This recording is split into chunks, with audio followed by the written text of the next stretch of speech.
one of the great things about becoming a teacher and coming to understand your audiences.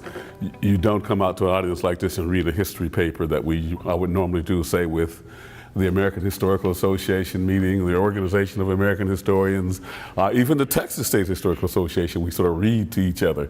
So I'm going to do a little better and show a lot of images and actually literally follow the slides.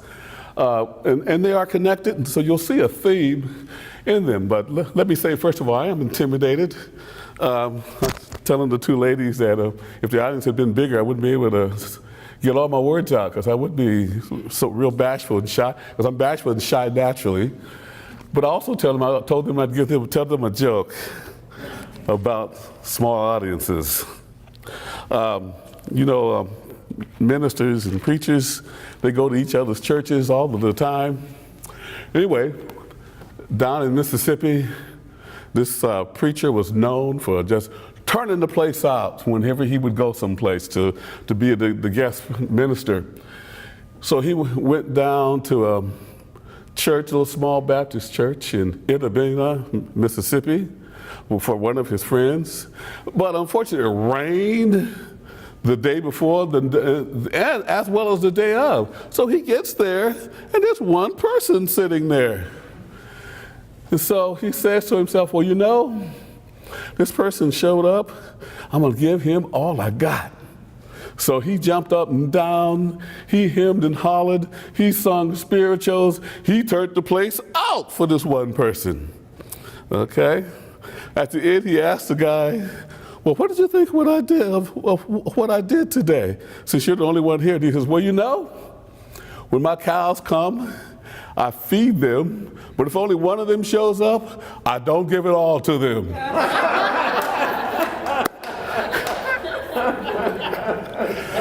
All right, but I'm going to give all of it to you. So anyway, let me start by asking you some questions. I've been teaching the history of the civil rights movement for about 20 years, and altogether I've been teaching for 42 years, and I started teaching civil rights when I did one of my visiting performances or visiting teaching assistant professorships at St. Olaf College way back in, I guess, 1990, 91 or something like that. And I started teaching this, and I always would start by asking the students a question. When did the civil rights movement start? Can anybody tell me? No one knows. Okay. At least the 19th century. Okay, that's a good answer. Yeah. Yes. I take a guess right after the Civil War. Okay, that's actually very good. That's that's a very good answer. The abolitionists were in the 1830s. Okay, that's another good answer. All right, that shows, yes, Sherilyn. 1957. See, that's the answer that I typically would get. I get 1954 or 1955, 56. 54 is the Brown decision. Then 55, 56 is the Montgomery bus boycott in Alabama, and of course that is when Dr. King comes on the scene, and so everybody sort of dates it from there.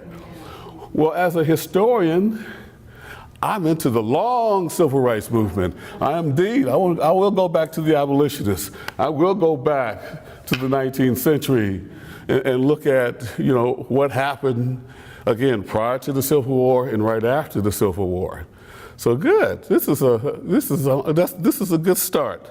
As I said, I want to pretty much follow my slides and also start with some sort of historiographical information and questions, because when I first came to Texas in 1981, I was told Texas did not need a civil rights movement, and it's for these reasons. Of course, we trace this racial discrimination, segregation from slavery, but here I learned when I first got here, what are the myths?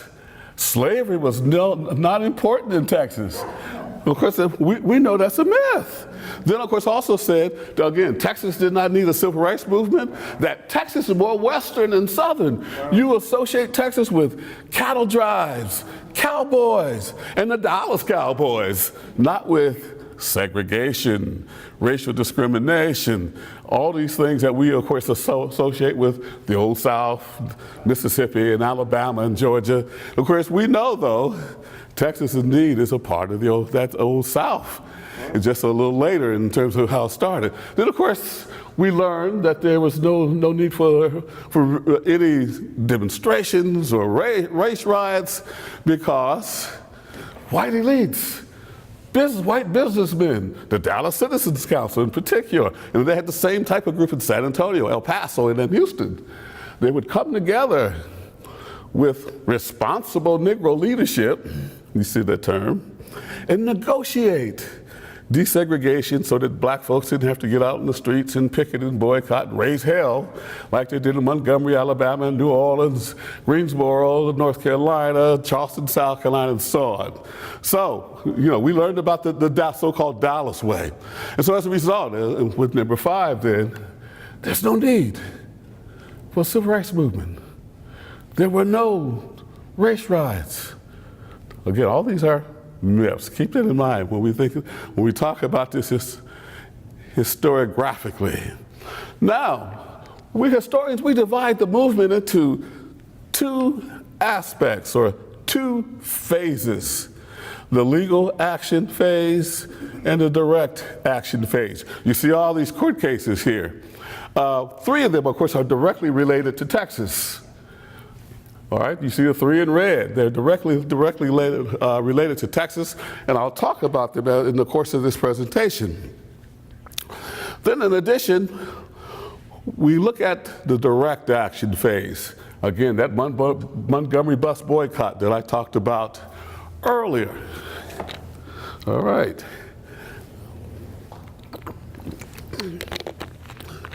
And as I said, historiographically, I teach the long civil rights movement. So, let me give you some content as you look at this outline that I gave you. One of the things you always have to do for younger people who never saw those signs that said colored and white, who never saw what segregation was actually about. So I always show them some of these signs. These indeed are actual signs that we gathered together to show what they look like. Then of course, I always showed them this one. Had you seen this one? Okay, this was here, of course, at Fair Park. Marion Butts took this picture in 1947 at the State Fair, and you see what it says. It was an amusement at the Texas State Fair. Then I always show this one. I actually hung this one on my door at UTA at one point, trying to raise awareness. Of course, I got a complaint. They said, what is wrong with that professor you have in room 325 who has this sign on his door of no dogs, no Negroes, no Mexicans? And so fortunately, I was sort of glad that somebody complained, because I got an opportunity then to explain and to educate. It was a teachable moment. But my chair didn't make me take it down. All right. Okay. And of course, one more segregation sign.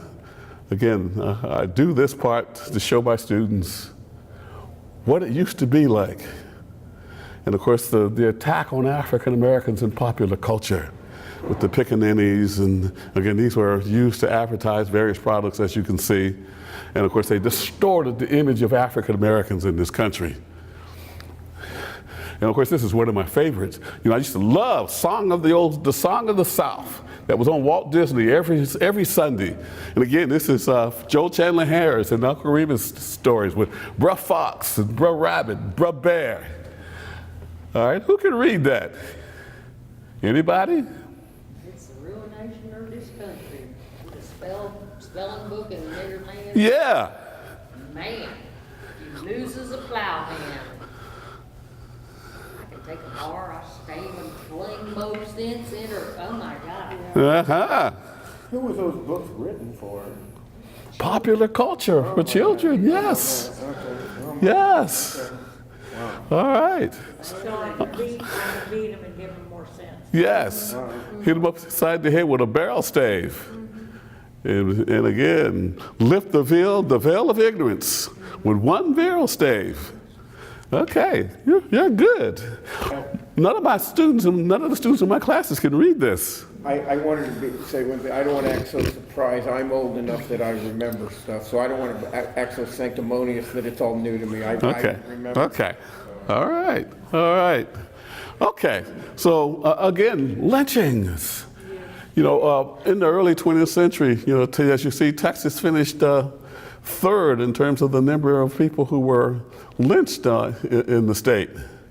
So again, I put this information out here, one, to counter the notion that the state didn't need a civil rights movement, that this state was just like any other southern state in terms of its disrespect for African Americans. This, by the way, is in Indiana, as you can see, but we had one here in Dallas, okay, the lynching of Alan Brooks, thrown out of the second floor of the Little Red Courthouse downtown on March 3rd. He was accused of raping a white child. Then, of course, the Waco horror that made national news when they published this image of this man that was literally burned at the stake in the United States of America. Okay, then I always like the little picture in the corner. Most people haven't seen that one. You may have seen this one. You may have seen this one and this one, but most people haven't seen Alexander Johnson, who worked at the Adolphus Hotel. He put the word out that while working at the Adolphus Hotel, white women would solicit him for sex. And the word got out. And so the Klan kidnapped him, took him down to the Trinity River, and branded the letters KKK on his forehead. He lived the rest of his life with those letters on his forehead. And of course, then the map shows you the impact and influence of the Klan in the country in the early 20th century. But again, let me just tell you the other side. Dallas, particularly the editor of the Dallas Morning News, was one of the few people who went against the Klan and literally helped to beat them and reduce their influence here in the city of Dallas. Yes. All right, so I always want to tell both sides here. All right. I introduced the NAACP because if I'm going to talk about the legal aspect of the civil rights movement, I have to start with the NAACP, the National Association for the Advancement of Colored People. Recently I heard a young white man saying, well, why do y'all have such a racist organization? There is no National Association for the Advancement of White People. Okay? And so again, this shows you the lack of history and understanding in our society and culture among a lot of young people, but particularly young white males. And so indeed, I had to show this picture of the founders of the NAACP. As you see, they're largely white people. They met in 1912, on February 12th, 1909, to start the National Association for the Advancement of Colored People. But let me hang some facts on that meeting. Basically, they were responding, and I'm not going to show you the image, they were responding to an article that William Walling wrote and published in the November 1908 Independent magazine. The title of that article was called "The Race War in the North." And basically, he was telling the story and reporting on a race riot that had taken place in Springfield, Illinois in September of 1908, where a black man was accused again of raping a white woman. Well, they indeed took him from the jail and lynched him, but they didn't stop there. Whites literally went into the African American community of Springfield, Illinois, and burned it to the ground. Ran all the African Americans out of Springfield, Illinois. And so Walling was so appalled by this in terms of reporting about it, that at the end of that article, and again, you can look this article up yourself. It's in the Independent magazine. You can actually access it online. The article is called "The Race War in the North."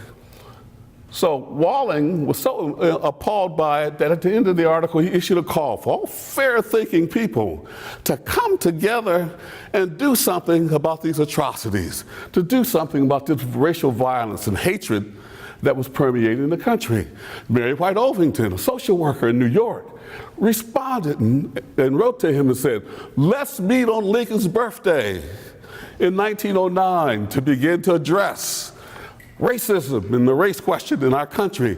And she gathered together Joel Spingarn and, of course, Oswald Garrison Villiard and a number of other people, whites, who met in New York City to begin the NAACP. They had a second meeting then in April of 1909, and they bring in, as you see, some of the stalwarts then of the NAACP, W.E.B. Du Bois, Ida Wells Barnett, Mary Church Terrell, and William Monroe Trotter. And so this organization starts in 1909. They struggle, by the way. They don't know what to do. There's actually a conflict in the organization between the African Americans and the whites, because most whites in the early 20th century believed what other whites believed. Well, I won't say all whites, what most whites believed. The members of the NAACP, the white members of the NAACP believed what most whites believed in the early 20th century. Let me get that sentence straight. They indeed believed that African Americans were inferior. They indeed believed that African Americans should be second-class citizens, that indeed African Americans were a threat to white society. So Oswald Garrison and Du Bois, for example, didn't get along. They fought and struggled throughout because indeed Du Bois, I was just saying, he thought he was better than all of them. Okay, he's a Harvard PhD. He's written and published. One of the most accomplished black men, one of the most accomplished men in American society at the time. So he and Villiard did not get along. So as I said, they struggled at the beginning in terms of figuring out what is this organization going to do? How is it going to address the race question? Villiard, for example, thought that he could get Teddy Roosevelt, former President Teddy Roosevelt in 1912, to work with their organization and create what he called a National Race Commission. That is an organization that would meet, study racial problems in our country, and then come up with solutions. Now, those of you who know your American history know that the early 20th century is a period of the progressive movement, where progressive Americans want to do something about crime, corporate greed, about the filth in our nation at the time. And they thought by applying science and rational thought to problems, they could solve them. Basically, their argument was, if they know the facts, they will do something about it. So indeed, part of what Du Bois does is he becomes the editor of the Crisis magazine for the NAACP, starting in 1910. And so each month, he publishes information about the race problem in the country. In fact, there's a section in the magazine called Along the Color Line, where he will report about racial problems in the country, and of course about lynchings, as well as the positive stuff that would happen in the country in terms of race relations. But Oswald Garrison Villiard in 1912 goes to Roosevelt proposing this National Race Commission, saying, would you, in your plank, because as you know, you had a third party running in 1912, the Boer Booth Party, led by Teddy Roosevelt, against the Democrats and the Republicans. And Villiard thinking that Roosevelt is a progressive, much more so than Taft and Wilson, that he indeed will buy into this idea to begin to address the race problem in this country. Well, when Villiard goes to him and proposes that he adds this National Race Commission to the party platform of the Boer Booth Party, as well as address the issue of racism, Roosevelt rebuffs Villiard, basically saying, are you crazy? Do you want me to lose? If I come out with such an idea about race relations, I will definitely lose. Plus, I understand you are associated with that uppity Negro, W.E.B. Du Bois, who thinks he's better than we are. So right there, you're wrong. You need to disassociate yourself from that uppity Negro.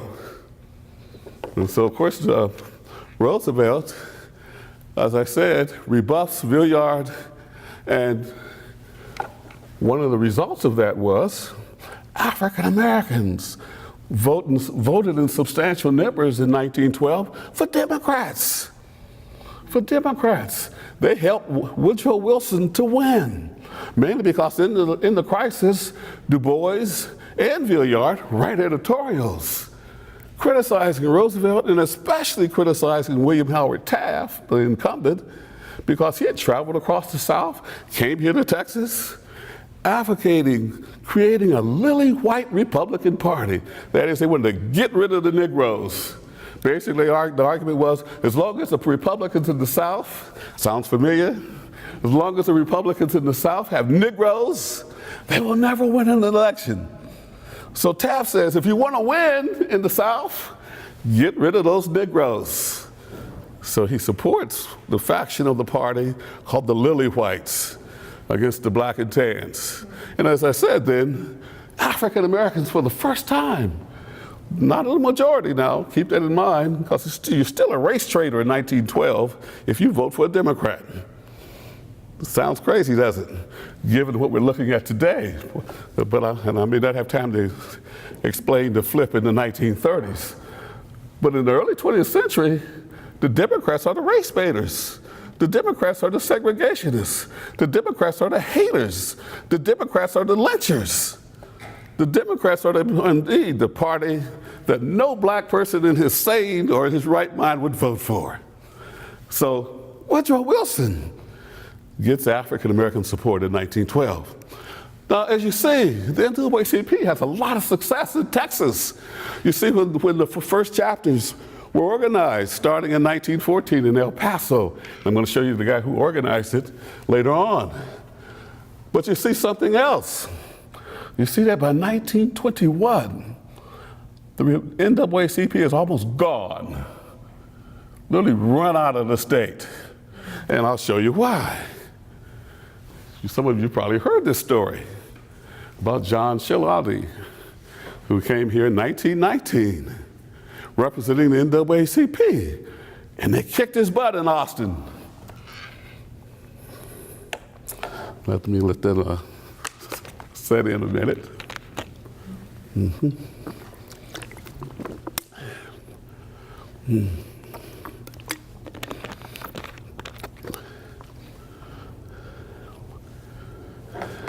And in addition to that, of course, in addition to beating up John Shillelagh in 1919, they went after the local chapters. For example, here in Dallas, the NAACP met at New Hope Baptist Church. Well, the police chief told them to stop meeting at New Hope Baptist Church. And if they were going to meet, he reserved the right to have a police officer at their meetings. In addition, they got a threat from the Ku Klux Klan. And by the way, every member in 1921 of the Dallas Police Department was a member of the Ku Klux Klan. So, again, it's in the records. So the Klan threatens to burn New Hope Church down to the ground if they don't stop having NAACP meetings in the church. So indeed then, the state of Texas law enforcement officials and the Klan go after the NAACP and literally try to drive it out of the state. And as you see, they're fairly successful in some of the towns. Houston, Dallas, and so on survives. One of the persons who was with the NAACP, one of the charter members, yes ma'am. I'm just curious, especially based on demographics now, why were the numbers, I'm just surprised that the numbers for San Antonio were so high, with its initial inception. Do you have any theories to make it larger? Not off the top of my head. I could probably explain it, but not off the top of my head. My other question was, or comment, will you talk more about the relationship between Woodrow Wilson and African Americans? Okay, sure. Well, of course. I want that to go unsaid. Well, thank you for, as I say, keeping my nose to the grind here. Well, Woodrow Wilson, of course, becomes a disappointment to African Americans after he assumes office in 1913. He started to segregate federal offices in Washington, D.C. He removed black men from supervising white women. He required that pictures be included on civil service applications. And basically, he supported segregation. He's a segregationist. The movie Birth of a Nation. Yes. Well, come on, y'all need to come up here and help me teach this. I got a smart class. I wish I had these kind of classes at UTA. So anyway, indeed, he's a segregationist, and in fact, he encourages segregation because some of the Southern congressmen, for example, taking his lead, then tried to ban African Americans from having federal jobs altogether, tried to make laws against interracial marriage a national law. And then finally, of course, one of the things that caught my eye was he tried to ban blacks from serving on the congressman from Mississippi tried to ban African Americans from serving on the Washington, D.C. Police Department. Is that good? All right. I guess, and this is a question that I don't know the answer to, did African Americans at the time know how bad he was, or did he switch like George Washington? He switched in the sense of, again, he was supposed to be as progressive as Roosevelt when he was governor of New Jersey. You know, he he supported things like minimum wage laws. He supported the antitrust legislation. He did a number of things to try to regulate corporations in the country. So he supported civil service, of course, but without the pictures in New Jersey. And basically, he was, again, supposed to be a progressive president. When we teach the progressive period in American history, we put Roosevelt, it's Roosevelt and Wilson primarily in terms of the legislative achievements and reforms of that time period. Of course, we exclude McKinley and we exclude Taft because neither were progressives. Okay, so Shalati, again, as you see, the NAACP even published a special pamphlet to tell people about what happened in Texas, that a white man could come here and get whipped for representing the NAACP. Okay. As you saw, Shalati resigned in 1919, but before he resigned, two other African Americans joined the NAACP, and of course these are two names you probably know, James Weldon Johnson and Walter White. And for those of you who don't know the name of Walter White, of course, is an African American.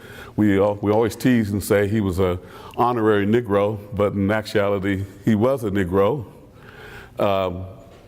We all understand the racial codes in our country. We all understand the one-drop rule, right?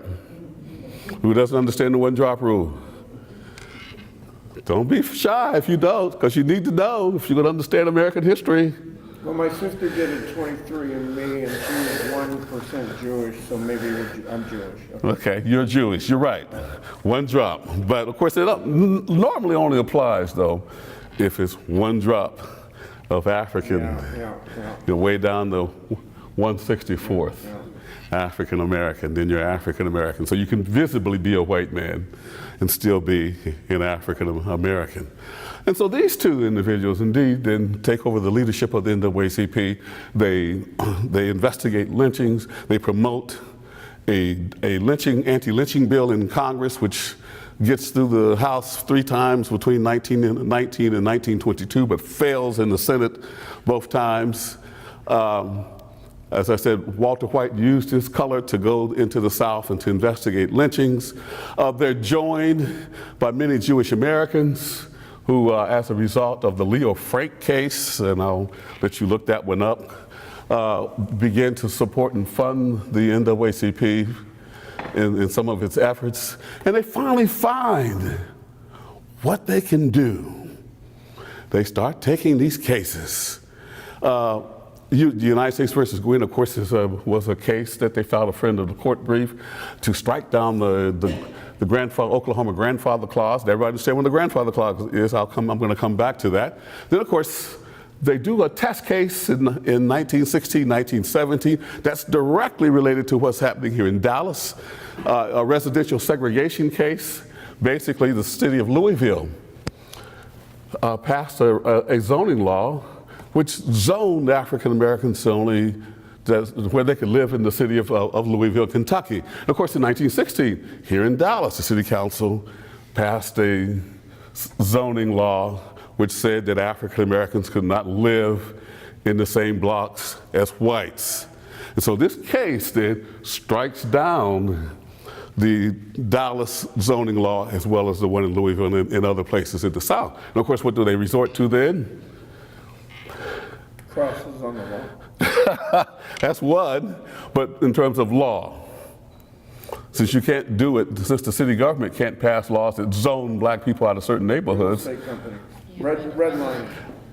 Well, yes and no. Huh? Restrictive covenants. Right. Restrictive covenants. Since the deed on your house is a contract and it's between two individuals, basically, you know, they write into the deed, you cannot sell that house to a Negro, a Mexican, or anybody not of the white race. And so that's what they resort to. And in 1948 is when they finally strike down restrictive covenants in a case called Shelley versus Kramer. The Ossie and Sweatt case also helps the NAACP in terms of, you know, its attempt to be relevant and to participate in addressing race relations in this country. Dr. Ossie and Sweatt was a doctor from Alabama that moved to Detroit into an all-white neighborhood, and of course his white neighbors went ballistic, threw bricks through his windows, shot and killed his dog, and literally harassed him, trying to get them to move out of the neighborhood. So one evening he calls his brother with their shotguns and their rifles. They said, "We'll show you." So when they started attacking his home and throwing bricks and the police wouldn't defend him, they shot and killed a white man in front of the house. And believe it or not, they used Clarence Darrow, who's doing the work pro bono, to get Ossie and Sweatt off. And I always tell my class, he's the first black man before O.J. Simpson to get off for killing a white person. That don't happen. All right. I also teach that, again, we're sort of looking at the civil rights movement on a macro level. I also teach that Truman, not LBJ, and definitely not Kennedy, was the nation's first civil rights president, in that he actually took an active interest in trying to change race relations. He was motivated by this case called the Isaac Woodard case, where an African-American veteran refused to get in the back of the bus in Lake City, South Carolina, and of course the police, the sheriff, and his deputies beat him up, blinded him for life, and then they all walked. They indeed were arrested, but they were not convicted, and they basically walked away, as you see in the little note. But you see what Truman did. He proposed this this Civil Rights Committee in 1947, and they came back with this report called to Securities Rights. And he actually acted on three of these points, three of these recommendations. Of course, number one, number two, and number five. But basically, that was given the gist of the composition of his party. That was literally all that he could do. And those of you again who know your American history, you know that even when he did this, he got challenged in the election of 1948. Strong third.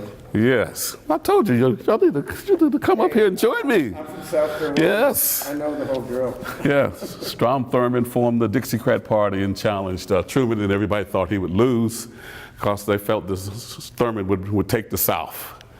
All right.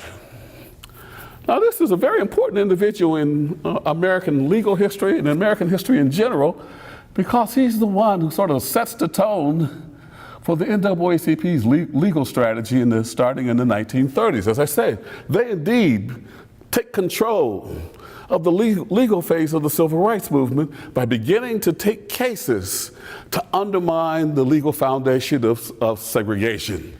And so Charles Hamilton Houston becomes the first general counsel of the NAACP. In 1931, the NAACP gets a $100,000 grant from the Charles Garland Fund. And they use that again to hire Charles Hamilton Houston of Howard. And he develops this three-pronged strategy to attack segregated education in the South. And let me show you what those three prongs are. All right. Now, of course, the first one may not make any sense to you, but remember, in the South, as a result of segregated education, there would be one black school in a whole county. So, for example, if we're in Dallas County and the black school was down in DeSoto and you're living here in South Dallas, you're not going to get there. So basically what Houston was trying to do was get African American students transportation to get to school every day. And they literally moved, and this is achieved fairly easily, except in a handful of cases, namely Briggs versus Elliott, that I'll talk about later. And of course, they wanted to equalize the salaries of African American teachers with those of white teachers. I'm going to show you Thelma Richardson Page shortly, who indeed is the plaintiff in the suit here in the city of Dallas. Then, of course, the third part of this three-pronged strategy becomes the prong that breaks the back of segregation. Because what Houston was trying to do, obviously, was make it so expensive to run a dual education system that indeed they would capitulate and allow African American students to attend the state universities. As we're going to see, and of course all of you know, since you're good historians, in Sweatt versus Painter, the state of Texas said, well, yeah, we'll pay the price to create a black law school. Unlike the other states, we're bigger and better than everybody else. So we'll pay that price. But anyway, we'll come back. And of course, this Richard T. Hamilton out-of-state scholarship was the way that Texas also dealt with trying to provide graduate education for African American students. Basically, if you wanted to go to law school in the state of Texas, medical school, pharmacy school, when you were an African American, you had to go out of state. You're not going to UT Austin, you're not going to Texas A&M, but they wanted to maintain segregation so much that they created a $50,000, well, I'll come back to that. They created a $50,000 fund to pay African Americans to get the hell out of the state if you want to go to law school or medical school. It's sort of ironic today, you know, being in higher education myself for the last 40 years, 45 years, you know, I've seen all the craziness over scholarships. I've seen all the craziness over any preferential treatment for black and Mexican American students. You know, if you say a scholarship is for a black student, you'll get sued. If you say a scholarship is for a woman, you'll get sued. So here we are, though, in the 1930s, where, as I said, Dr. Richard T. Hamilton, the person for whom Hamilton Park is named, by the way, and we'll come back to that, lobbies the legislature and gets them to allocate $50,000 for black students to go to Brooklyn Law School, to go to Harvard, go to Cornell, go to anywhere you want to go. You just got to get out of Texas if you want to go to law school. And these are some of the people whose cases, though, were a part of the strategy to undermine segregation. Murray versus Maryland was the first case that Charles Hamilton Houston took in Maryland. Donald Murray was a student at Baltimore City College for Negroes. He wanted to go to law school. And guess what? The state of Maryland said to him, hey, Donald, we'll send you to Harvard. We'll send you to Princeton, Penn, anywhere you want to go. You just can't go here. And Donald Murray was dumb. He said, I want to stay here and go to the University of Maryland. Why do I have to leave my hometown, my home state, to go to law school? So Houston and Marshall, as you see down in the left picture, take his case. They win it. on the basis of the Equal Protection Clause of the 14th Amendment. That is basically, you don't require white students to go out of state to go to law school, so why should Donald Murray have to go? And of course, they win it in the Maryland Supreme Court instead of the United States Supreme Court, which was actually very unusual at this particular time. Of course, this becomes the precedent then for them winning the case of Lloyd Gaines, who wants to go to law school at the University of Missouri. It becomes the basis for them winning the case of Ada Scipio, who wants to go to law school at the University of Oklahoma. And so they win 3 cases in succession in these graduate and professional school cases. Now you see the question marks on Gaines? Well, after they win his case, he disappears. He never goes to the University of Missouri. So everybody has speculated. There's actually an article I saw last year which said 2 things happened to him. One, he was kidnapped, murdered, which wasn't unusual for blacks who got out of their place in the 1930s. But their other speculation was, and they seem to believe this, that he was so tired of the notoriety associated with his case that he just picked up and went to Mexico. And basically told his family members, don't tell anybody where I'm at. Yes. I know a lot of the southern states had African-American universities, like Jackson State and Prairie View. Were those already in existence? Yes. But yeah, they just didn't have graduate programs. They didn't have graduate programs. Okay, and we're going to talk about how they, well, let me just start with Ada Scipio. She of course, got admitted to the University of Oklahoma in 1940. And after she was admitted, they expelled her from the University of Oklahoma Law School, saying that they were going to build a law school at Langston University in Langston, Oklahoma, and therefore she'd have to wait. Well, Marshall goes back, of course, to the court and says, well, once again, 14th Amendment, you don't require white students to wait to go to law school, so why should Ada Scipio? And of course, we're going to see in Texas in a minute how these law school cases work out here. Okay, Houston goes back to Howard, as you see, after the Gaines case, and Thurgood Marshall becomes the general counsel of the NAACP. One of his most famous cases, and the case for which he becomes known, happens right here in Dallas, believe it or not. As you see, in 1938, George Porter, teacher at Booker T. Washington High School. In fact, he starts out by writing a series of articles for his students in the Dallas Express, talking about, I've been called to serve on a jury, and I am going to go. I'm going to act on my civic participation and serve on a jury starting in September 1938.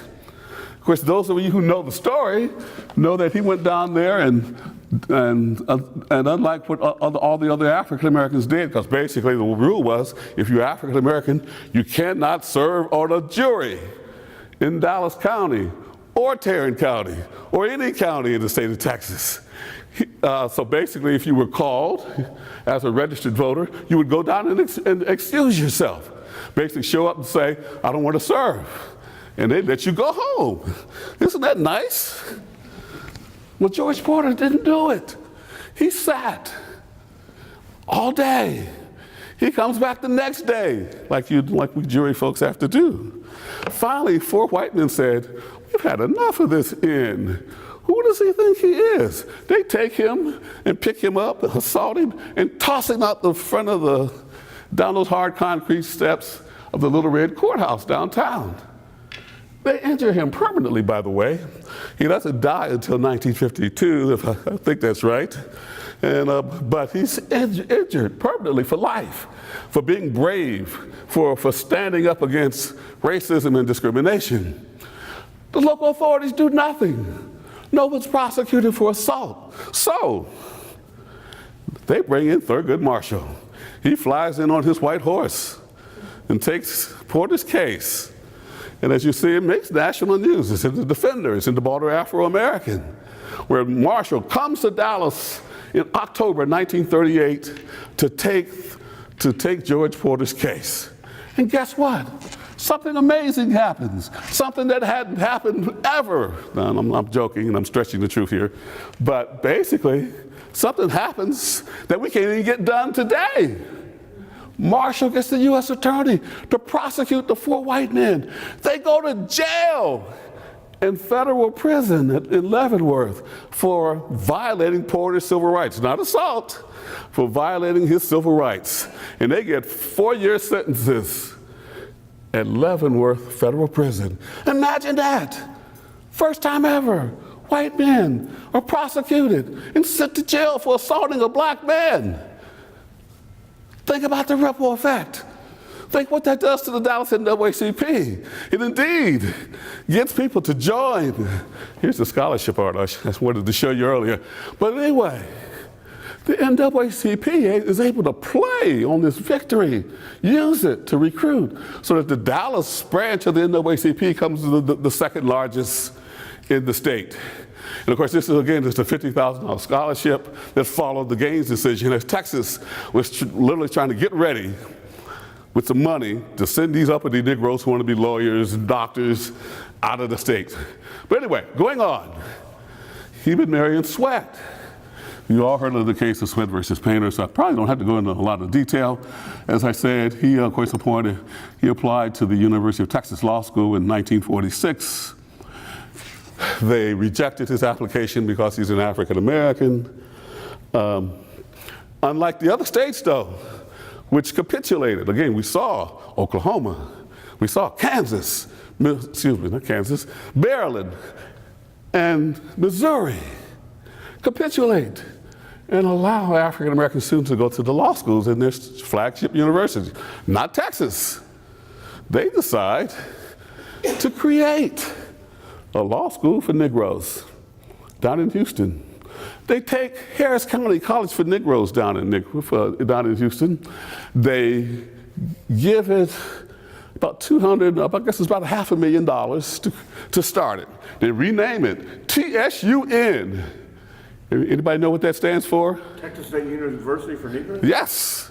They create Texas State University for Negroes, and they attach a law school to it. Of course, today it's called The University of Houston, I'm guessing. No. TSU, what does TSU stand for? Texas Southern. All right, Texas Southern for University. And of course, what is the law school called? Thurgood Marshall, College of Law. So here indeed is Marshall, again, taking Sweatt's case, winning it. Sweatt refused to go to this law school that they created overnight. And it takes to 1950. And he wins the case on the same day that they win the case. Wow, I missed him. I took that one out. Anyway, they win this case for Sweatt, but ultimately, as you already heard, Texas State University for Negroes becomes Texas State University, Texas Southern University, and they keep the law school and name it for Thurgood Marshall. Let's go to voting rights then. As you see, we've looked at higher education. Voting rights becomes an issue in the state. And you see the methods and methodology used to stop African Americans from voting in the state of Texas. You see how many voted in the 1890s versus those that were voting in 1906. And you see, I put Texas beside white primaries because white primaries become the chief way that Texas tries and does eliminate African Americans from voting. And of course, this is the Democratic Party. I'll let you see what it says. They changed the law several times, and basically they're not even bashful about it. You know, unlike today's Republicans who, try to hide their evilness and I'm sorry, I shouldn't say that. They try to hide their way of keeping blacks from voting and ID laws. In these days, the Democrats didn't play. Negro, you ain't voting in our primary. They just told you up front. And then, of course, they passed a poll tax, which also limited the number of African Americans who could vote. So this doctor in El Paso. The founder in 1940, or the organizer of the El Paso branch of the NAACP, files 2 lawsuits, and he wins both of them. As you see, he wins Nixon versus Herndon in 1927. The Democratic Party in the state changed the laws to try to get around his victory. They changed it again, and he still wins in 1932. Then finally, they do indeed come up a way to keep Negroes from voting in 1935. And as you see, the NAACP loses in Grovey versus Townsend in 1935. Basically saying that the Democratic Party is a voluntary association. It's like your lodge, your PTA, and it can your fraternity. And so if you don't want people in it, you don't have to have them. And therefore they can't vote in the primary. But they come back. Let me come back to Dallas briefly here. Something interesting happens in 1935. Judge Sarah T. Hughes, you know that name. One of the most famous judges in Dallas County, and of course in the district court in this state. She gets her appointment in 1935 from the Roosevelt administration to the federal bench. She was a state representative. So her seat's open. And unlike the normal elections, this is, again, is a special election, so anybody can run. So this man, Ammon S. Wells, who was one of the persons who, in fact, he was the person who sent the letter to the NAACP in 1918 to establish the branch of the NAACP in Dallas. He's an attorney, as you see. He decides to run. And he has to run against 60 other people, though. So it's wide open. And here's this brave, and I'm being facetious, here's this brave Negro taking on 59 white men to see if he can win. You see, it prompts the Klan, though, to go after the Negroes, to try to threaten them, to keep them away from the polls. They go anyway, but not enough of them go. He gets 1,001 votes. The person who won it got about 2,000. And he finishes 6th in this race, by the way. He's supported by A. Maceo Smith and Maynard Jackson in his campaign. And these two people also have their lives threatened for supporting Wells in this election. They lose $50,000 from the state to build the Hall of Negro Life because of the threat. The state had allocated $50,000 to build the Hall of Negro Life during the Texas State Fair, during the centennial. But when they would not tell Wells to pull out of the race, they took that the state took that $50,000, and Jackson and Smith have to go to the federal government to get the money to build the Hall of Negro Life. Is that right, Dealey? Okay. All right. But something interesting happens. Wells starts a spark. African Americans now are interested in politics. They see politics as a way to get what they want. So they formed the Progressive Voters League in 1936. And it becomes the most important black political organization in the city all the way up to the mid-1980s. 50 years it's in operation. And basically, they run and carry out poll tax payment campaigns. In 1937, they said that they registered 10,000, they got 10,000 African Americans to pay their poll tax and who were ready to vote in 1937. 7,000 showed up at the polls in April of 1937. And this is what they wanted. They wanted a new high school because Booker T. Washington High School, the only high school open to Negroes in the city, had 1,600 students in a facility built for 600. They went to school in shifts, 3 shifts, okay?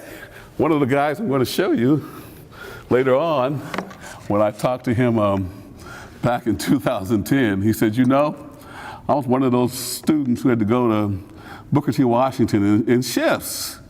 And so I feel like I was cheated out of my education. He said, I want my education. He said, if there was any way, I'd get reparations for how they cheated me out of my education. I'll show him to you later on.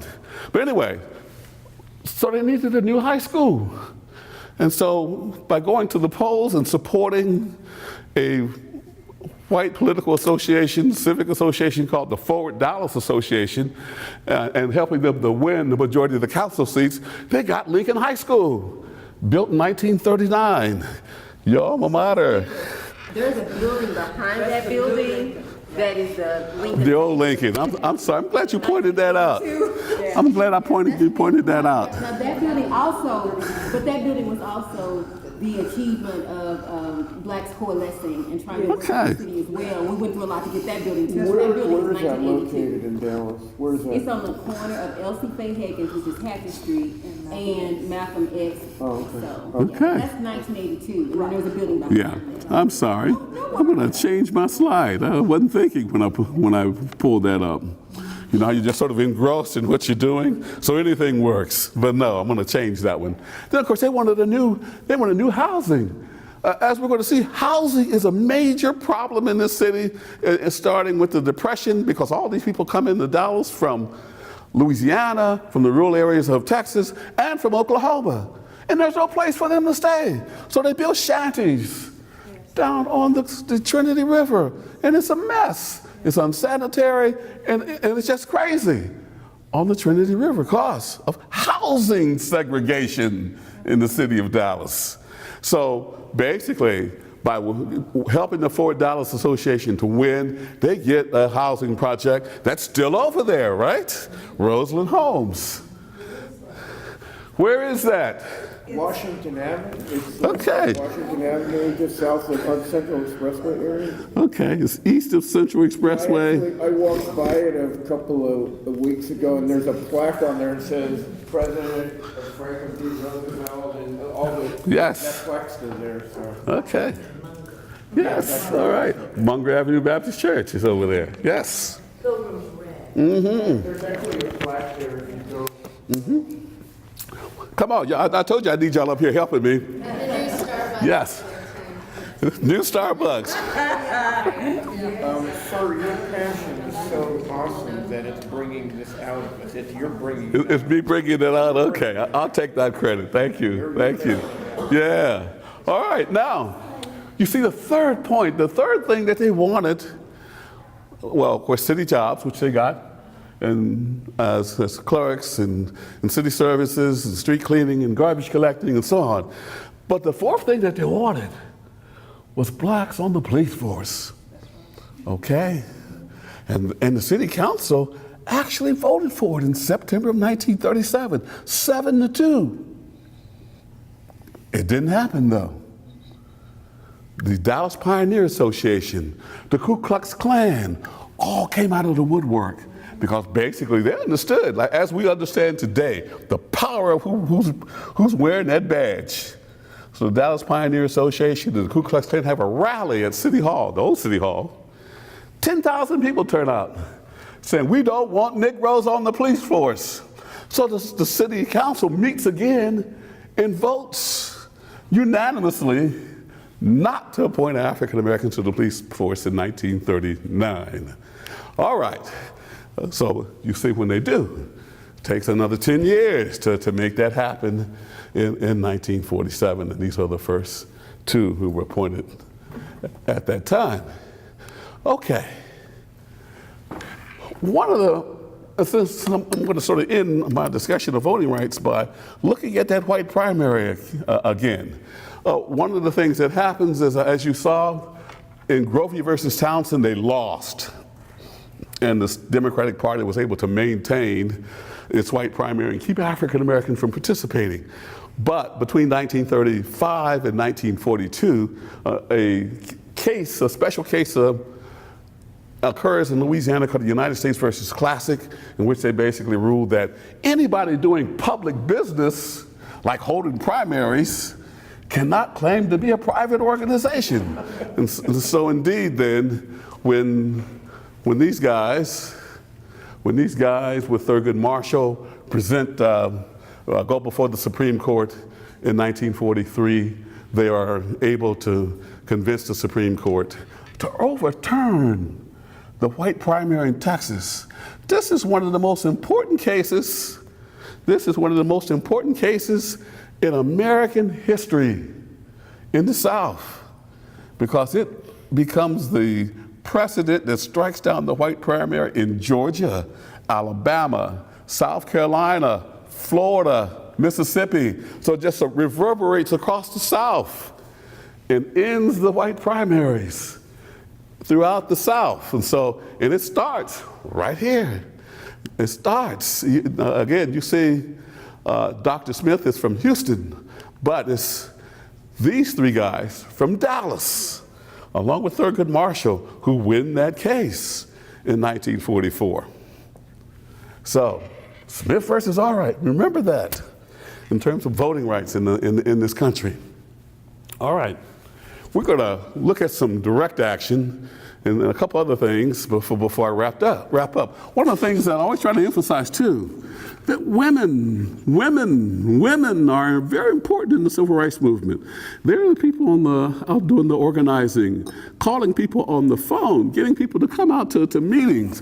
These three women are able to create over 200 chapters, branches of the NAACP in Louisiana, Texas, and Oklahoma. And so they're out there traveling across 3 states, organizing chapters of the NAACP. And as you see, of course, Juanita Craft, who was from here, becomes the head of the Youth Council. And of course, I'm sure many of you know her story of picketing the Texas State Fair against Negro Achievement Day from 1955 to 1965. Okay, moving on. Benny Flanagan, again, becomes the president of the NAACP in 1957. Let me hold that. As you see, she's sort of the longest continuing serving member of that executive committee of the Progressive Voters League. And of course, this is her right in the center. And I wanted to make the point again that women are present, making their power felt in terms of challenging the system here in the state of Texas, as well as throughout the South and elsewhere. So I just want to make sure you know who she is, because I'm going to actually come back to her. And of course, this is the teacher salary equalization case. You see the average salaries of white teachers versus those of black teachers here in the city of Dallas. And Thelma Richardson Page, or is actually the name, so it shouldn't be Thelma Page, it should be Thelma Richardson Page, excuse me on that. And again, she has a master's from the University of Denver, but again, she's underpaid just because of her her race. And so she has W.J. Durham to take her case in 1942, and actually in 1941, and she wins it in 1942, and they implement a system to raise the salaries of African American teachers on a sort of a graduated scale over a 2-year period, so that their salaries equal that of white teachers. All right. Okay. How do you know this guy? Shepherd Drive in Houston? I'm just guessing. Well, he does have a public affairs institute named after him here in the state of Texas. Look it up. Anyway, he becomes key, as you can see, as the NAACP wins all of these cases. They indeed become a threat to white supremacy in the state of Texas, as well as across the South. So what do white Southerners do when they're threatened, when white supremacy is threatened? They come after you. So, as you see, here in the state of Texas, he gets the legislature to pass a law banning the NAACP in the state of Texas. He then files charges against them for bigotry. And then, of course, as you see, he confiscates the records in Houston, in El Paso, in San Antonio, in Austin, and in Dallas. And so they have to fight this man in order to continue to operate in the state of Texas. And one of the lasting impacts that it had, they pass a law saying that no state employee can belong to the NAACP. They basically treat the NAACP like it's a communist front organization. What is that? Berry tree, soliciting lawsuits. Like ambulance chasing. Yeah. Okay? Berry tree. So basically, they're accusing the NAACP, when particularly in the school desegregation cases, and let me just fill in a gap here. Again, we got through getting Sweatt into University of Texas, and basically those graduate professional school cases undermine sort of the foundation of legal segregation.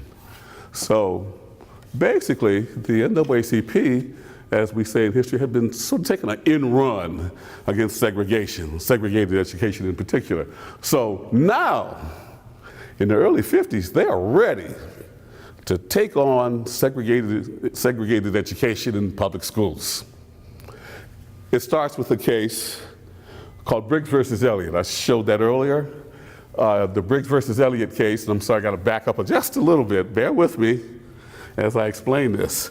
The Briggs versus Elliott case took place in South Carolina, started in 1949.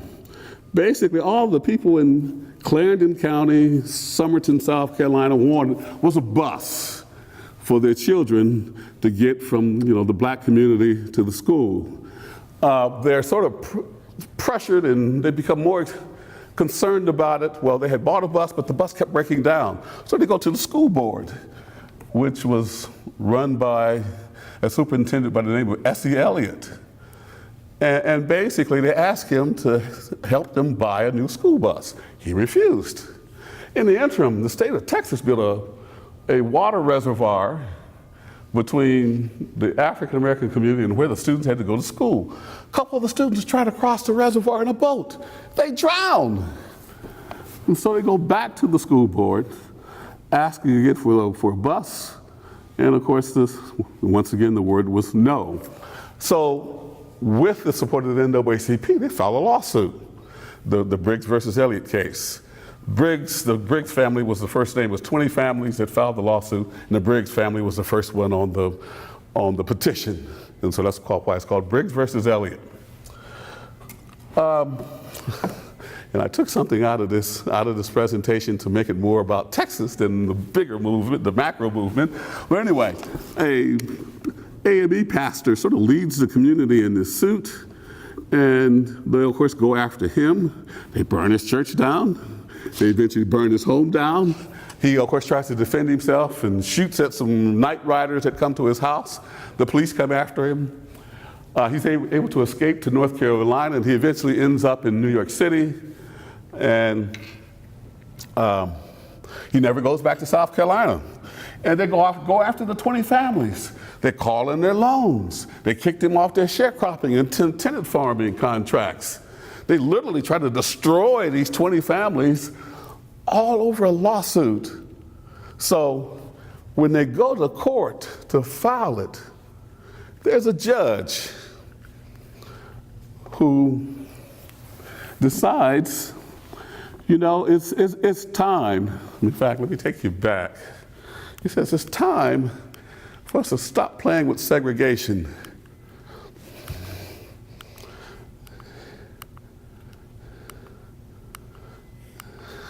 And I'm sorry for taking you so far back, but you'll see why. All right. Judge J.E. Waring, Judge Waring, here's this case on Isaac Woodard.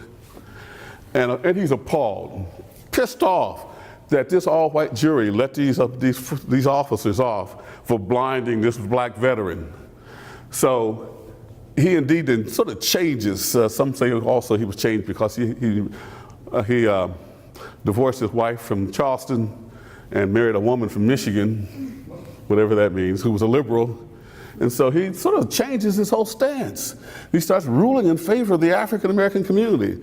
You heard me talk about the white primary being struck down by, after the Smith versus Allwright case here in Texas. When South Carolina, it's Judge Waring who strikes down the white primary there. He then is the first judge to hear this case of these citizens in Somerton, South Carolina, about getting a new school bus and also equalizing black education with white education in Clarendon County. And so he says to the petitioners, to Thurgood Marshall, he says, you know, I can rule on this case, and they can obviously invest some money to get y'all a school bus and to build a new school for you in Clarendon County. But let's stop playing this game. Let's desegregate the schools. So he tells Marshall in 1951, go back and rewrite your brief, and I'm going to rule the right way on it. And he does. Of course, the school district appeals it, and it goes to a 3-judge panel that also includes Waring in the appeals court. And he becomes a dissenter because the 2 white judges, of course, support the school district and basically say, you don't need to do anything. These Negroes don't deserve even equal schools. But Waring stands his ground, and it's his dissent that gets the case appealed then to the Supreme Court, where it becomes Brown versus Board of Education, Topeka, Kansas. And of course, why not Briggs? Anybody know the answer? Why is it Briggs? Why is it Briggs versus Elliott? Instead, it's Brown versus Topeka, Kansas. Anybody know the answer to that? Okay. Well, obviously, it's joined with 4 of the cases. And Strom Thurmond, your senator, I'm teasing you. Strom Thurmond. Black child, so he's with you. Okay. Strom Thurmond goes to Warren and says, shuffle the cases so that Brown appears first, because I don't want South Carolina to get the notoriety for being named in this school desegregation case. That's Strom. Yes. And so it becomes Brown versus Board of Education. And of course, all of you know about the doll studies, how they use these dolls with black children to determine who they were and their personhood and so on. And so indeed, then the Supreme Court rules in favor of the plaintiffs in Brown versus Board of Education, Topeka, Kansas in 1954. Let's go briefly to politics then. No African Americans served in the Texas legislature or anywhere in Texas between 1899 and 1957. Well, let's say 58, she wins in 57. So until Hattie White. And Hattie White is an interesting story because guess why she won? Anybody know that story? People thought she was white. I told you you need to be up here with me. Yes. They thought Hattie White was white. Of course, when she wins, they burn a cross on her yard, in her yard. She fights for 10 years, as you see, trying to get the Houston School Board to desegregate the schools in the city. And she was unsuccessful. They finally beat her then in 1967 to get her off the school board and to keep her from raising as much hell as she was in her tenure on the school board. But yes, thought she was white. We get the sit-ins that start March 4th in 1960. Of course, we know in the national movement, the sit-ins start on February 1st, 1960 in Greensboro, North Carolina by 4 North Carolina A&T students. We get some sit-ins by some Bishop and Wiley College students in April of 1960 in Marshall. And they were arrested, by the way, but attorneys from Dallas went down and helped to bail them out of jail and to make sure that they weren't beaten up and harassed while they were in jail. Back to Dallas, back to housing. Now, one of the things that struck me, because I had heard, of course, about the bombings of homes in South Dallas that took place in 1950, and how the guy who did it, literally, after he was captured by the Texas Rangers, got off. I didn't know about this earlier incident, that they bombed 20 homes in South Dallas in 1940, when the African Americans moved into South Dallas. And so, of course, the mayor at that time bought these African Americans out and as you see, delayed for 10 years, African Americans moving into South Dallas. Then of course, when they move again in 1950, you get the same thing. Basically, they don't want Negroes in their neighborhoods. And so once again, you get protests, you get 10 bombings in 1950 as opposed to the 20 that occurred in 1940 in South Dallas. And of course, the resolution was to build Hamilton Park. Anybody here from Hamilton Park? Okay, they built Hamilton Park as this new housing project up off of the east side of Central Expressway. You see them celebrating the 50th anniversary of Hamilton Park in 2000. It's still there now? Yes. Yes, it's still there. Okay. So housing is some sort of an interesting thing here in the city of Dallas in terms of there never being enough for African Americans. What really blew me away was when I read this article, because I thought being as long as I have been, Dallas Cowboys can't do any wrong. That's what I thought, given how they're sort of held up and celebrated and worshiped. Do you know this brother couldn't find a place to stay in Dallas? And he's a Dallas Cowboy in 1967. Who is he? Anybody know?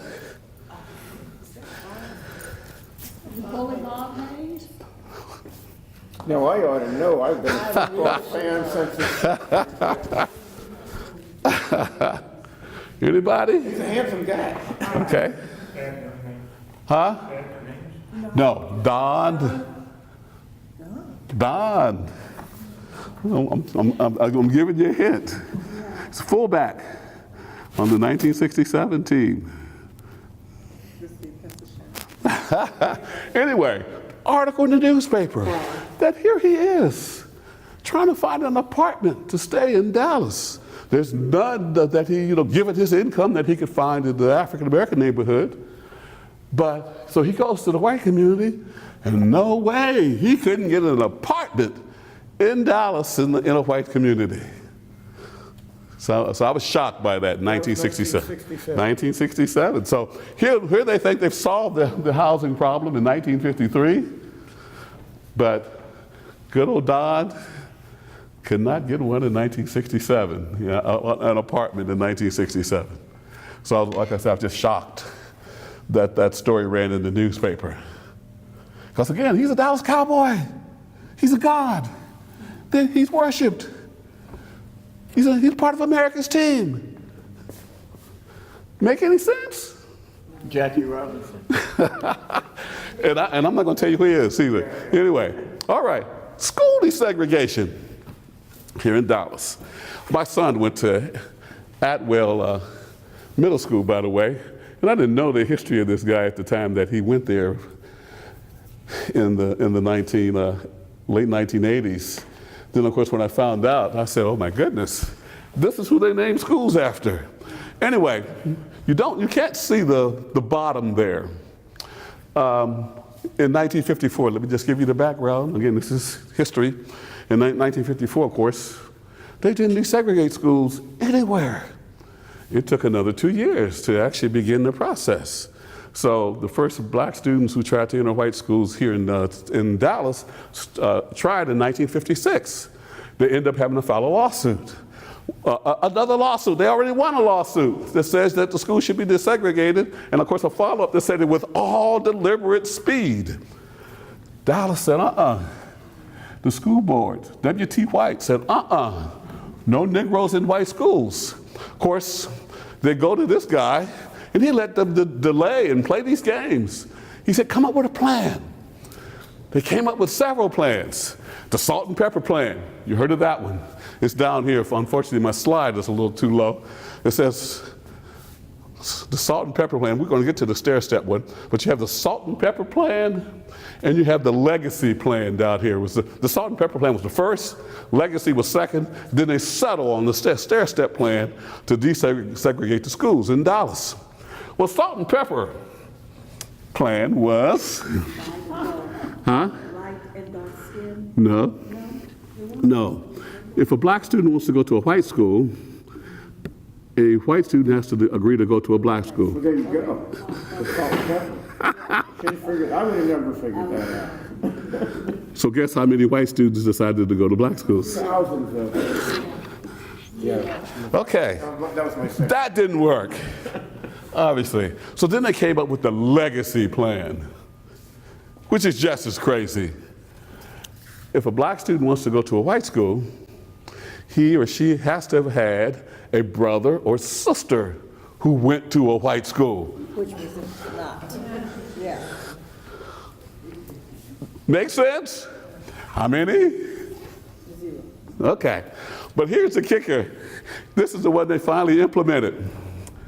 Okay, it was called the stair-step plan. You see the stair steps? Even the Dallas Morning News thought it was ridiculous and silly. That basically the stair-step plan, which again they started in 1960, actually a year later, and I'll show that they're going to integrate the first grade. Black students can go to first grade, okay? Only next year, those in the first grade will be promoted to the second grade. Then some new students can come into the first grade. Then those in the second grade will go to the third grade. Those in the first will go to the second. Then they'll bring in some more new students for the first grade. So how long is it going to take to integrate schools? 12 years at least.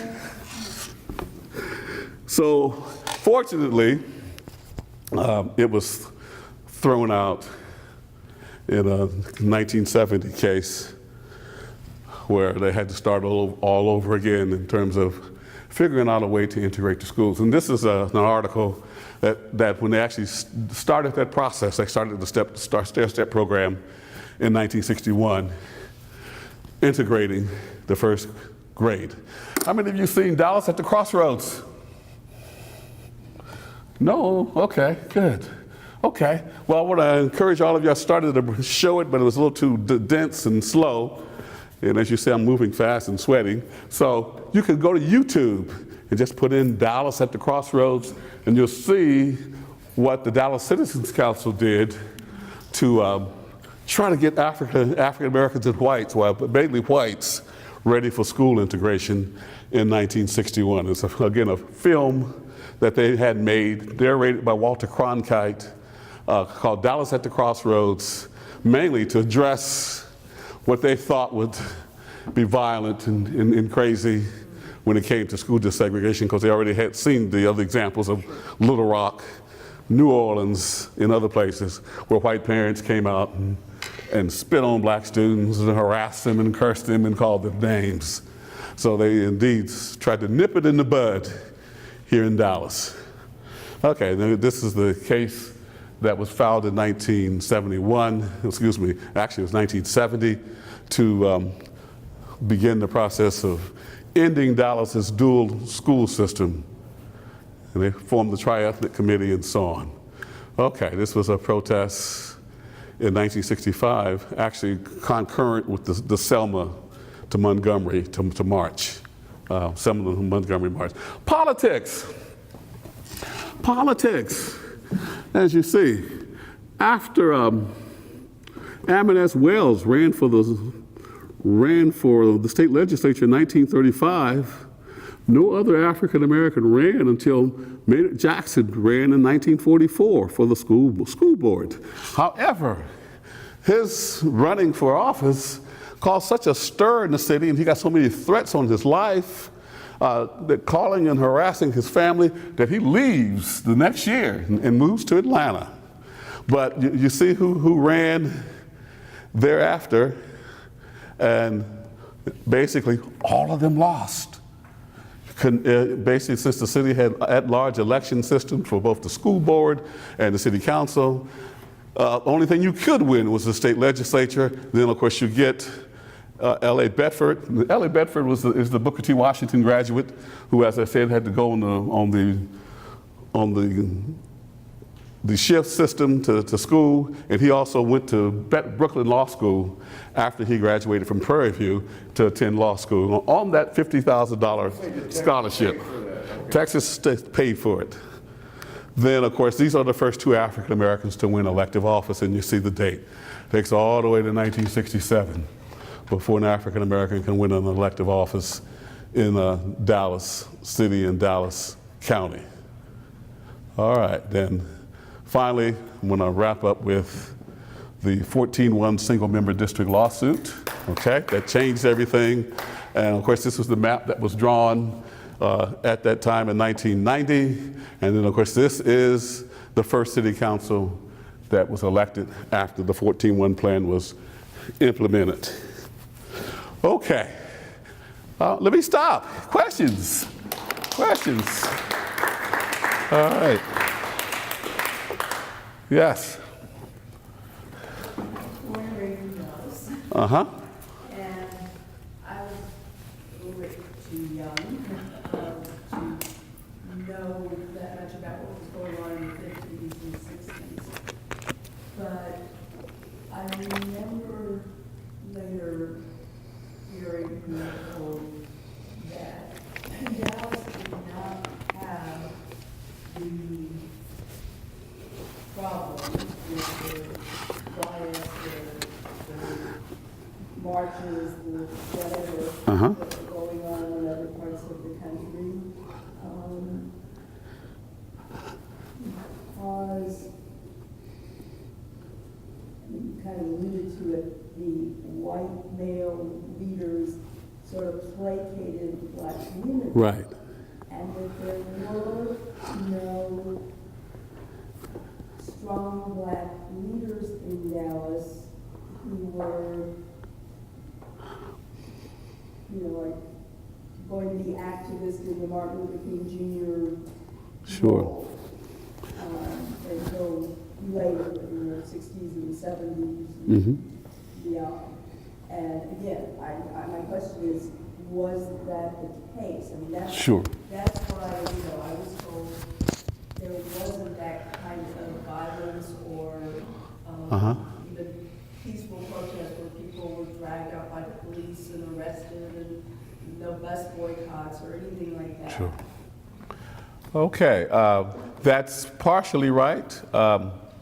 A good book is, of course, Jim Schutze's book, The Accommodation, The Politics of Race in the American City, which, and again, his thesis is that black leadership accommodated and also white leadership accommodated and made the changes necessary to gradually end segregation in the city of Dallas without protests and demonstrations and riots. So I say that's only partially true in that there were a lot of demonstrations in downtown Dallas, the Piccadilly cafeteria. Juanita Craft led pickets at some of the theaters. Now, to be more specific, in March 1960, Roy Wilkins came here to meet with the Dallas Citizens Council, and I think they were anticipating and afraid that Dallas was going to experience the sit-ins that had taken place all across the South between February and, of course, March. And actually, they went all the way up to May, these sit-ins. And they caused a lot of violence and disruption and chaos in downtown stores. So the Dallas Citizens Council, businessmen, was indeed attempting to sort of nip some of that in the bud by bringing in Roy Wilkins, the head of the NAACP, by the way, to give them some solutions to the problem. And he basically said to them, you need to begin to desegregate. So in 1960, they formed what was called the Committee of 14, 7 whites and 7 African American leaders who would sit down and negotiate the timetable for desegregating, say, lunch counters in downtown Dallas, the ability of African American women to try on clothes in the stores in downtown Dallas, the desegregation of the golf courses and parks, and of course, ultimately, that film I mentioned, The Dallas at the Crossroads, was also produced by this Committee of 14 and the Dallas Citizens Council. Well, it worked to a certain extent, but there were also outliers, like Rhett James, for example, who was a pastor at New Hope Baptist Church, who thought that, as he said, and I'm paraphrasing, that Negro leaders should not be following anybody's timetable for our freedom. And so he pulled out of this Committee of 14 and wrote a host of editorials. They actually did boycott and picket some of the stores, trying to speed up the process. In the latter part, after '66, Dallas had a chapter of the Student Nonviolent Coordinating Committee, and they did a lot of protesting. 5 of them got arrested, for example, for allegedly destroying property at the OK supermarket. And so there was some violence and demonstration that took place. Not as much as elsewhere. Peter Johnson comes to town in 1969. He chains himself to City Hall and literally creates a lot of chaos, so much so that George Allen, who of course becomes the first African American elected to the city council, writes an editorial saying, this outsider is coming in here and disrupting our city, and we won't have it. He says, we've worked for 30 years. He, of course, named Maceo Smith and others. He said, we've worked for 30 years to move our city forward, and this outsider, Peter Johnson, is coming in here disrupting things and creating chaos and the violence that we do not want. Right, and that's what I heard, because again, you're talking 10, 20 years after the rest of the country. Sure, sure. Yeah. Well, let's say that it's 10, 20 years after, because in a way, A. Maceo Smith and George Allen and E.C. Estelle, and they were successful in terms of bringing about change without. But it took them longer. Yeah.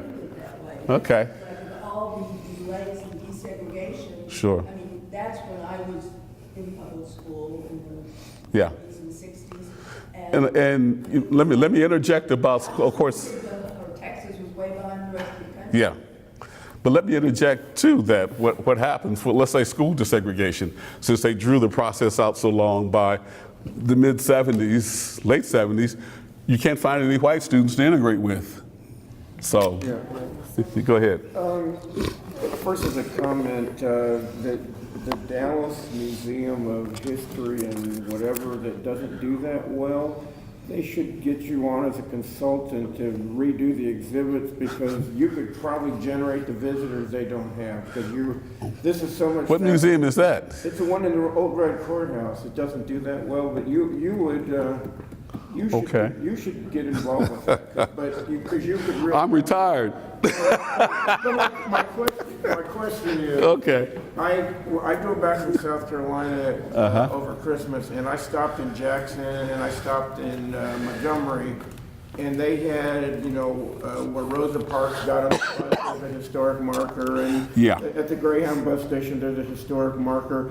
If you were going to put up historic markers in Dallas for events that you think are worthy of a marker, sure, you could pick out a few places in the city, which ones would you pick out? That's a toughie. Did you read the paper, I guess, either yesterday afternoon or was it on the news? They talked about replacing the Confederate statues, and they did cite some places where they were going to put African American history markers. Down there before the triple overpass, they're going to put one to the 3 African Americans who were hung after the 1860 fire. They were going to put one where they lynched Allen Brooks, which is, I think, Elm and, what is it? Aqua. Well, anyway, downtown. Yeah. So, Elm in Houston. Yeah, they were going to put one there, and there was about 4 or 5 other places that they named. You were kind of favor with the ones they were looking at. Yes. Okay. But look, one other thing, like, was there, with the bus issue, did the Greyhound station in Dallas, were there Freedom Riders that went from Dallas? No. They came from Washington, D.C., and all of them were stopped at Jackson, Mississippi, and put in jail there. Okay. Yeah. Yes? You've spoken about several neighborhoods, Hamilton Park, etc. One that doesn't get discussed as much is North Park Field. Okay, yeah. Speak a little bit to settlement. Sure. All I know is that in the early 50s, when they decided to build Love Field, that they moved out a lot of African Americans out of that neighborhood, forced them to sell their houses in order to make room for Love Field. that there was a major campaign to stop it in 51 and 52, but they were basically unsuccessful. But there are still, as you probably know, there's still many African Americans in that area. So, but indeed, Love Field just disrupted that neighborhood. How did it get settled there, though, prior to that? Okay. Let's see. I used to have a map that I used showing the settlements in African Americans in Dallas. Basically, African Americans settled sort of on the periphery of the city. They had these freedmen towns. There were about 5 freedmen towns. Joppa, what was the old State Thomas. Yeah. So there's about 5 of them that were at various places in the city. The New Addition. And I think, and of course, the State Thomas area sort of expanded up into that area that you're talking about that became Love Field, North Park, yeah. So, yes. I was gonna say, the Love Field, they got them out with eminent domain. Yeah. They told them that their property was worthless and wasn't working then, they would not give them money for improvement, so they got them out with eminent domain. The same thing that they attempted with this Fair Park community, but it did not work because they had done it in the 40s at Love Field. And so by the time the 50s came, they weren't able to approve the rules as they had. But they got them out of Love Field based on eminent domain. Yeah. And then, you know, the Civic League and the Improvement League, et cetera, was certainly part of it. And then once they sold, they would not, once they got blacks out at a fraction of the value of the property, they sold it to white people and then would not let the black people back in. There's also a really interesting oral history project. One of the Dallas County Community College schools about Little Egypt, and they've been doing oral history. Yes. That's at Eastfield. One of my former students. Yes. Yeah. Yes. You had mentioned earlier, I've heard of the Citizens Council, and you mentioned there was for the African Americans had to vote progressively, but at one point you mentioned the Klan and the Pioneer something. Yeah, that was the Dallas County Pioneer Association. Who were These were some of the city's oldest residents who had been around in the city since Reconstruction. Yeah. And basically they wanted to maintain white supremacy in Dallas, and that's why they opposed. They had an actual association. Yeah, it's called the the Dallas County Pioneer Association. Yeah. Street names after them? Are there any street names that we would recognize? Pioneer Parkway in Arlington. I'm used to saying it. Yeah, right. They go west, John. Orion and a lot of them were originally part of that. Yeah. Cockrell Hill. Yeah, it's named after Dallas City Pioneer. Yeah. Sam Cockrell. Yeah. But I wanted to say something. You mentioned as far as the movement and all that. The Fair Park was segregated. The way Fair Park became desegregated is because of a movement that said, if you do not let black people in, we will boycott the Cotton Bowl Parade.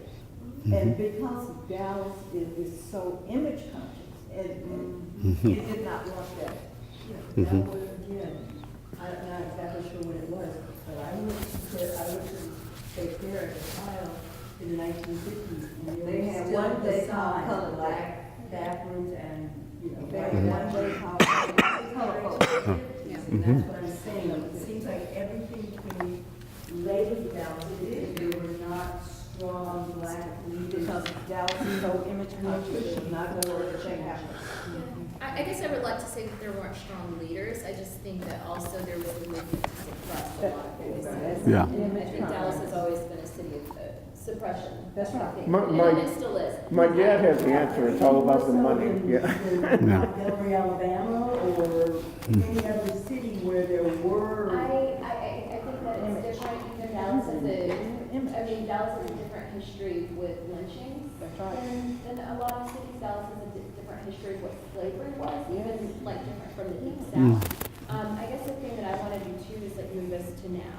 One of the things that I heard that resonated with me was just in conversation that we're having as individuals who live in the city or around it, was this idea, well, where's Hamilton Park, right? Like, where are the Roseland projects? But Dallas is very much a city that is segregated in terms of place, and in terms of where we live, respectively. And so I want to know, in your opinion, like, in what ways was that created, and what ways do you still see that manifested today in terms of how we interact? Okay.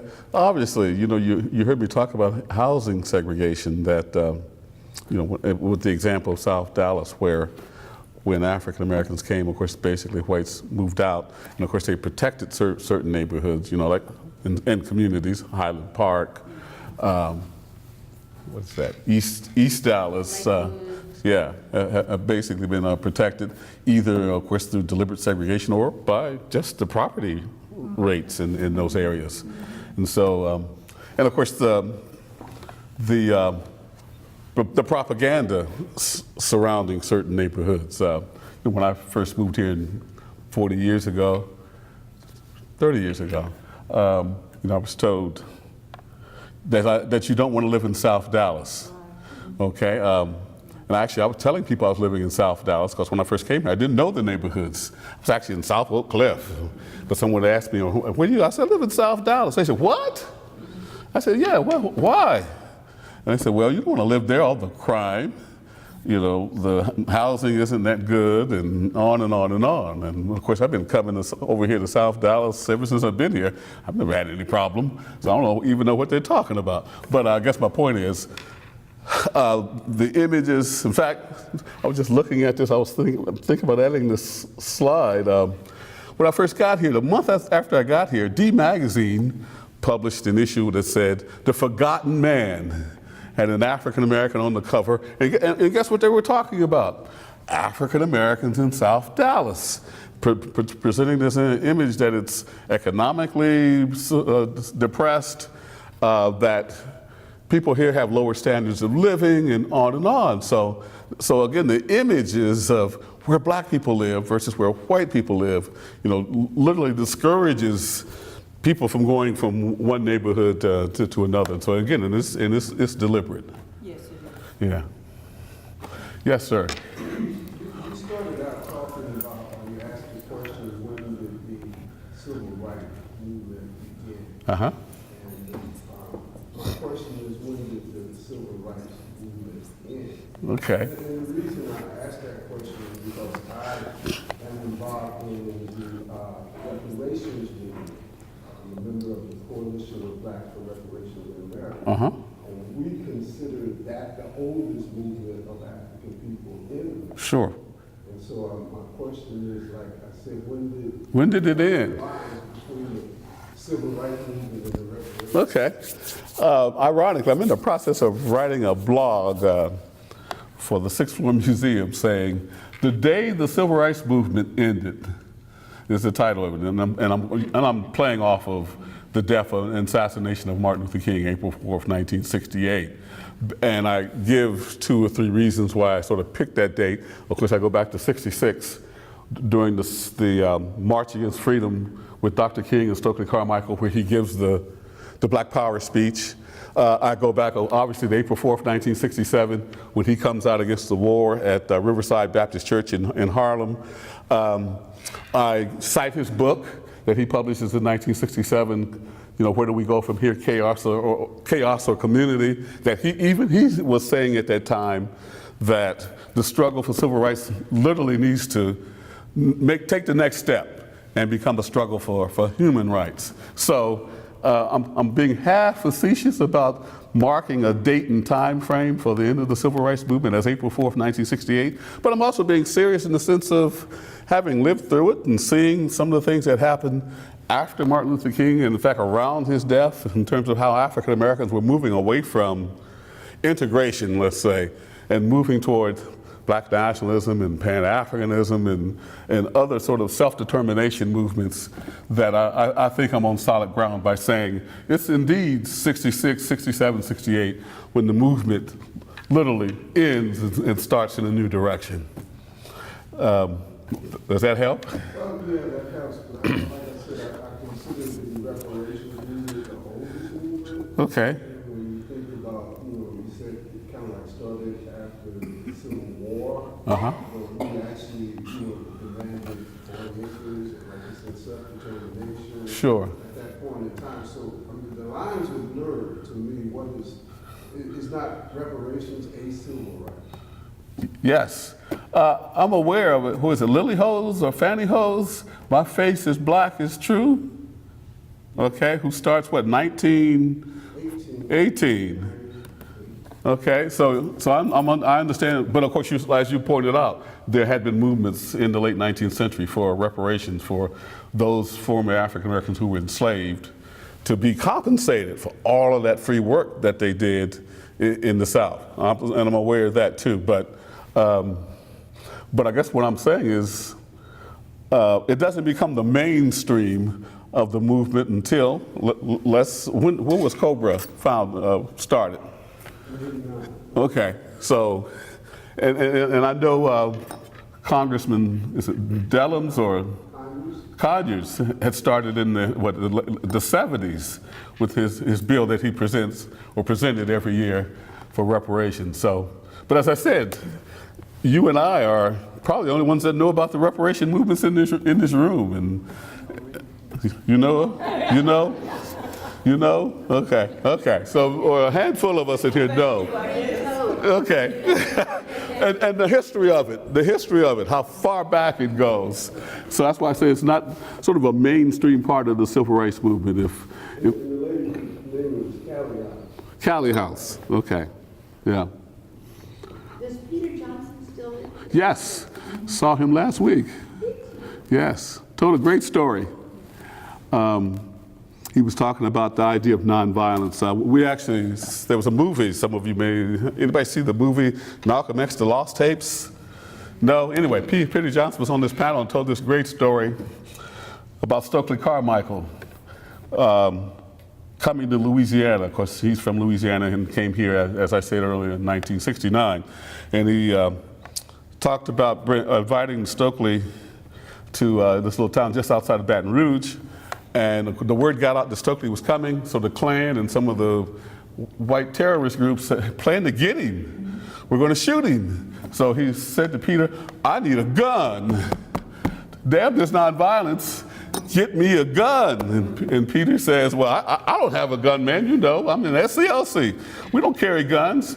But Stokely was so adamant about it that Peter stole his father's gun and gave it to Stokely so that he'd feel comfortable and safe being in Louisiana.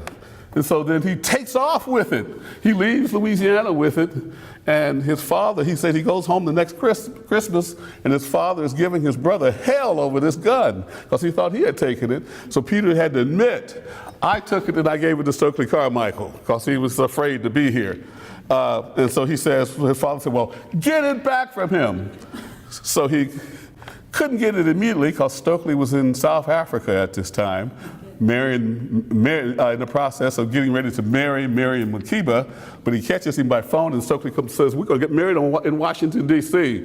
on such and such a date. I'll have the gun for you. So he goes to the wedding, and he asks Stokely for the gun. He says, oh, man, I forgot to bring the gun. I gave it to those brothers in South Africa because they needed to defend themselves.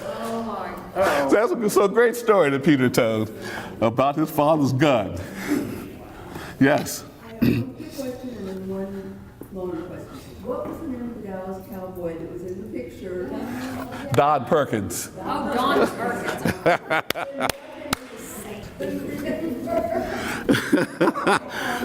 I wasn't going to tell you, I was going to make you try to find that one out. Don Perkins, of course, was a fullback for the Dallas Cowboys, 1967. Yeah. And again, there's this big article in the paper about Don Perkins. Now, Dallas Cowboy can't find an apartment in Dallas. Isn't that something? I'm surprised somebody owning an apartment wouldn't jump after that Yeah. and say, here, you can rent an apartment in my building. Yeah. The other question I have is mysterious and current. I have worked for the Dallas Independent School District for the last 10, 12 years. And as you were saying, back from white flight, 1 year Richardson went from 3,000 population 30,000 around the time of desegregation in the 60s. And the majority of Dallas ISD was black students for a long time. More Hispanic, but, Now it's yes, Mexican American. but very few Anglos, and the second largest group are black. Right. Dallas ISD is in a horrible, horrible shape. These children are not getting any decent kind of education, whether they are Hispanic, black, a few Anglos and Asians. There are blacks on the school board. I don't know what can be done, but there is a whole lot that needs to be done. Because, and this is just a small part of it, if anybody is aware, a young reporter from the Houston Chronicle, who is now in the New York Times, because he did this a year and a half ago, wrote a series of articles in the Houston paper about Texas special ed and how four people who were appointed by the governor in 2003, put a cap on the number of students that could be helped through special ed in Texas. And for 14 years, Texas went down and down and down. When this started in 2004, Texas was only about 2%. National average was 13%. Texas was 11%. Continually went down to 8.5, which is what they said it should be, to save money, even though they denied that was the reason. Dallas, this all came out in these articles. His name is Brian Rosenthal. If anybody wants to Google Houston Chronicle, Brian Rosenthal, the series of articles was called Denied. This was fall, winter of 2016, brought the U.S. Department of Education down here, brought the Justice Department, because it was considered a civil rights violation down here. The U.S. Department of Education held hearings in 10 different school districts. They issued their decision, the U.S. Department of Education, a couple of months ago, and they gave Texas a couple of months to create a plan to rectify this injustice. And it's online. You can look at their first draft, and now their second draft is online, and it is horrible. This is going to be dragged out for years, where they present this plan in the U.S. Department, of course, with Betty DeVos, who knows what will happen, but it will be rejected. They'll come back with another plan, and they're going to drag this out the way they did desegregation. What I want to know is, are there any black leaders and Hispanic leaders in Dallas who are going to do something about this? The children, for 13, 14 years, a child who started kindergarten in 2004 and needed special education services, 50%, only 50% of them were getting it. Okay. Dallas was at 6.9%. That even if they were to 13%. Well, let me ask, what about the African Americans on the school boards? Can't you engage them? There are, because I've emailed the school board, I have spoken twice in front of the school board about this issue. The blacks are not any more involved or concerned about this. That there are a couple of Anglo school board members, a couple of black school board members, liberals, who are concerned about it. Okay. They're not really doing anything about it. And Dallas wasn't even one of the cities that. Okay. Well, there's some retired teachers and administrators I know who still work with trying to improve the schools in the city. If you could send me the information, I'll pass it on to them.